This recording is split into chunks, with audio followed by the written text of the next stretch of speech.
Премиерот призна дека не може да го решат проблемот со лажните дојави за бомби. Вели дека станувало збор за хибридна војна и оти решение ќе барале од странски институции.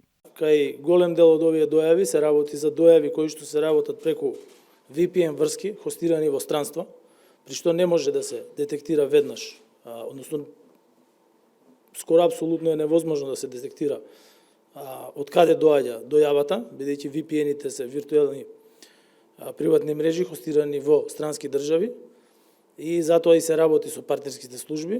Бидејќи лажните дојави за поставени бомби се случуваат насекаде низ Балканот, безбедносниот експерт и поранешен висок функционер во МВР, Љубомир Ѓурчевски, вели дека некој се обидува да создаде кризни состојби и да го дестабилизира регионот. Но не е сигурен дали и дојавите во соседството доаѓаат од исто место како и кај нас.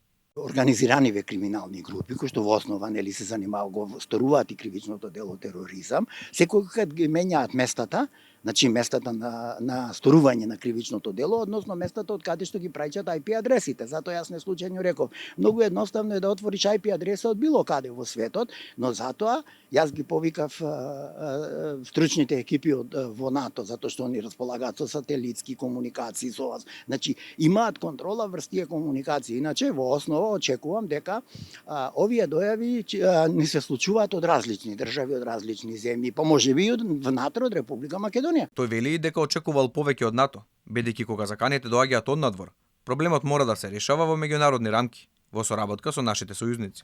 Јас крајно сум незадоволен, значи од нивниот однос, затоа што во рок од 35-6 дена ние малтене многу малку да не речам не добивне никаква сериозна помош од таа институција и јас на крајот на криштата по некој пат се прашувам па која е суштината на нашето членство таму, ако веќе нели како партнер не ми помагате.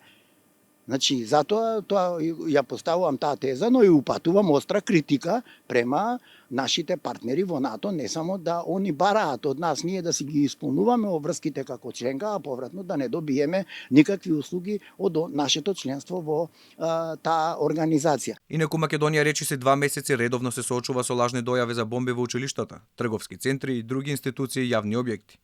Од МВР велат дека истрагата е во тек. Единствено беше приведен еден средношколец кој поттикнат од информациите за лажни дојави самиот испратил неколку заканувачки мејлови. Според пријавата од МВР тој ќе одговара за тероризам. Од оригиналните испраќачи засега нема ни трага ни глас.